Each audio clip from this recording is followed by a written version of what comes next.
Well, I got a little bit excited this morning because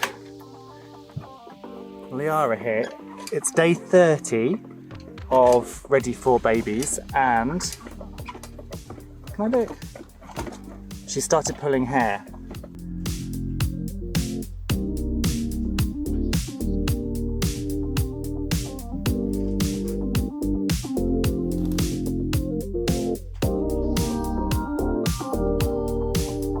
It's February, can you believe it? No, it's mad because actually February is my worst month. January is normally a write-off for me. I just hide inside, accept that it's going to be crap, and look forward to the future. Now obviously January wasn't that bad this year because I'm here, so I've got loads to do.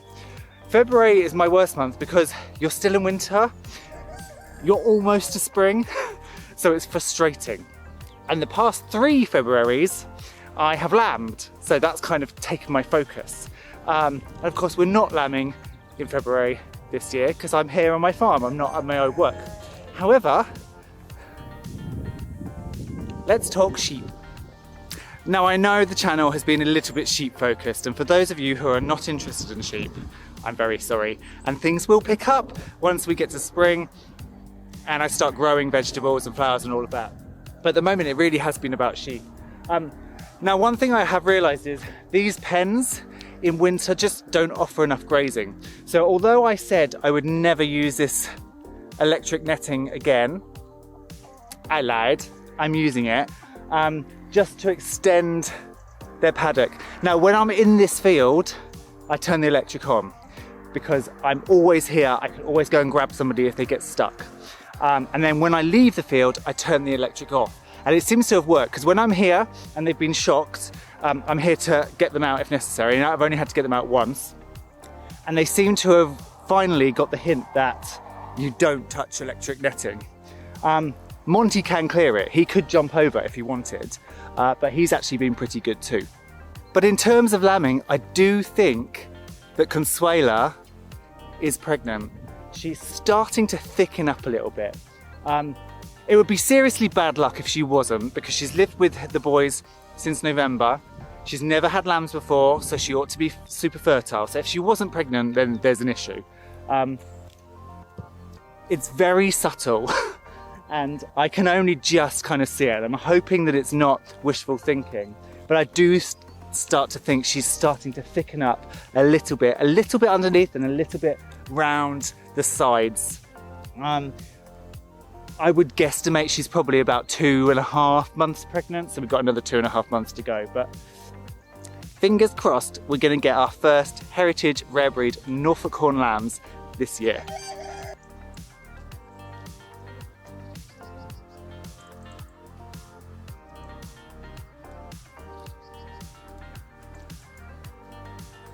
Well, I got a little bit excited this morning because Liara here, it's day 30 of Ready for Babies, and can I look? She started pulling hair. Now last time she didn't pull hair at all until she gave birth, so I was very excited when I walked past this morning. However, there are no babies yet. So these are a larger rabbit, so they have babies between 28 and 31 days. We're on day 30. She's pulling hair. She's nested a lot. She never nested last time at all, but she's nested a lot. So we will check back on her later, and hopefully there'll be some babies. Now this past week it's been pretty cold, so I've mainly just been clearing, and clearing is really boring for you to watch, so I didn't bother filming any of it. But this was basically all bramble. So the grass line, you can see where the grass line cuts off. So that was all bramble along here and all the way down there. And I've just cleared it all out because, as we've talked about pond restoration before, you've got to do it over winter. You can't do it kind of from April onwards because of nesting birds. And I wanted it cleared before autumn, because otherwise all of the deciduous trees drop their leaves and clog up the pond even more. The pond is really nice and full at the moment. This is our second pond. Our first pond that we've been working on is right over there. So this is the second pond. So I'm pretty happy. Most of this front side is now cleared out. I still want to take down a couple of trees. So I want to take down this blackthorn, and I want to take down one of the blackthorns here. I want to leave this hawthorn because they look pretty and it's got loads of lovely berries on it. And then round this side, I've started to clear out here too. But you can see there's a big tree coming over. This is one of the blackthorns from over there onto the water. So I want to take all of that out. So this is more lit. There's some nice reeds here and stuff already. So whereas the other pond had no plant life up there at all, this has got some aquatic plant life, but obviously we will add more to it. But that's what I've been doing this weekend. So while I have been clearing, I have noticed there has been a pair of blue tits going in and out of this nest box. So even though we're still, well, we've just got into February, obviously the signs of spring are being noticed by birds. The other thing is there's been a pair of kestrels courting in this tree. So I really want to try and get a kestrel nest box, put it up somewhere and put a camera in it, because it'd be amazing to catch the development of a kestrel family on camera.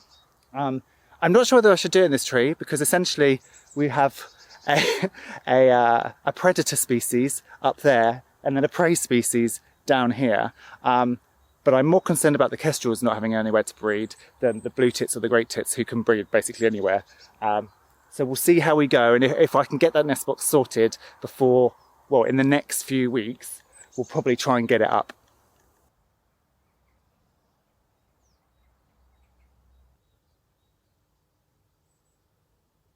Whilst I'm hanging around waiting to see if these babies appear, I did go through my ranunculus. If you remember, I had said that probably all of my yellow ranunculus had rotted off. They'd got too wet. But I tipped out of the pots and I found some ones that aren't rotted. So out of about 20 corms, there were 9. I don't know if you can see them. There you go. So what I've done is I've pulled them out of the pots because the soil was soaking wet, and I've put a little bit of drier compost in this old, very old tray, and I've just popped them on top and I've brought them into the shed. The idea being that in here they'll be drier, but they'll stay cool, because of course ranunculus are a cool flower. A couple of them are showing slight signs of growth. This one, I don't know if the camera's going to pick it up, but this one has a little bit of white flesh coming out the top, which is obviously a growth. So I'm going to leave them in here and see if I can recover any of them. So I'm glad that I've got some. And then I may probably go through some of the other pots that haven't come up and just check those too. So it's about an hour later. She's in and out of the nest box still, and you can see she has made a little nest down this corner. And there's quite a bit of fluff in it, but no babies. So we're going to go and leave her well alone. If she has them today, I will update the video. If not, we'll catch up tomorrow. Well, I don't think these babies are arriving today. They're not coming yet.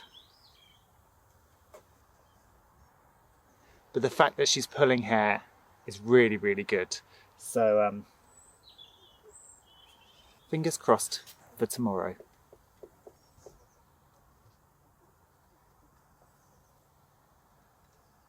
Shall I leave you alone? Have your babies. Okay. Bye-bye.